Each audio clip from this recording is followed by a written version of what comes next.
My name is Kristen Reilly, and I've been involved with Obesity Canada for a number of years. First as a member of my local chapter, and more recently, I've been involved at the national level. It was during grad school that I first heard of Obesity Canada and decided to get involved. I joined my Western University chapter in my first year and was a general member, and then went on to lead the Western University chapter with my co-chair Tanya for 2 years. I joined the National Executive as the chapter representative, and now I'm serving as the special events coordinator. I began my educational career at the University of Ottawa.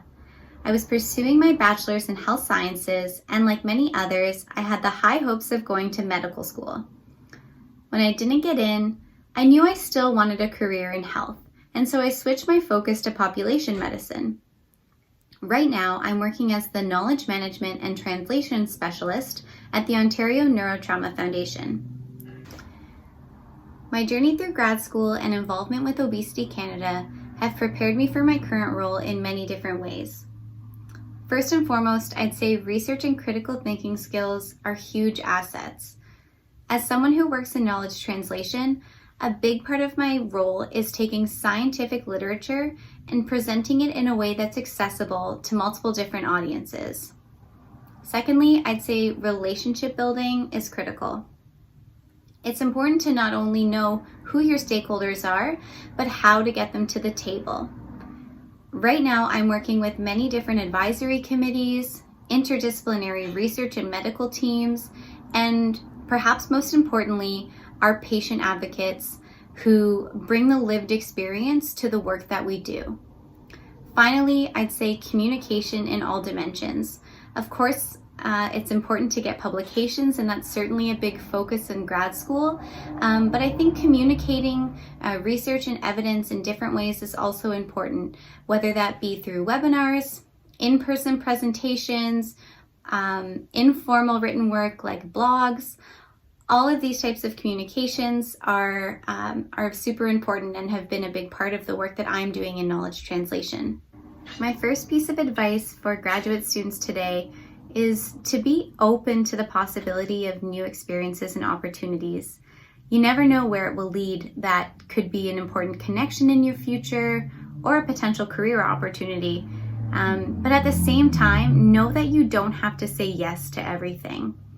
Grad school is an amazing opportunity to explore your passions and interests and try out different jobs, but it can become really overwhelming really quickly, and it's important to make sure you give yourself permission to say no sometimes and to set boundaries and limits as you need to.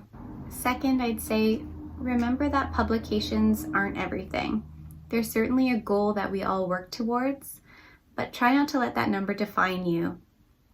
And also know that imposter syndrome is real.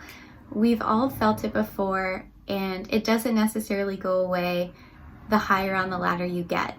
So anytime you feel those sneaky feelings coming up like you don't belong or that you don't deserve the success you've had, it's okay to acknowledge the insecurities, but don't let it cripple you or stop you from moving forward. As simple as it sounds, I'd like to remind grad students that it's okay to do something just for you. Our passions and hobbies are often the first things to get bumped to the bottom of our priority list. But grad school is all-consuming and thesis writing can be draining, so know that it's okay to find those outlets. Take some time when you can to do the things that you love, and know that that's okay. Also, know that when it comes to your writing, it doesn't have to be perfect on the first try.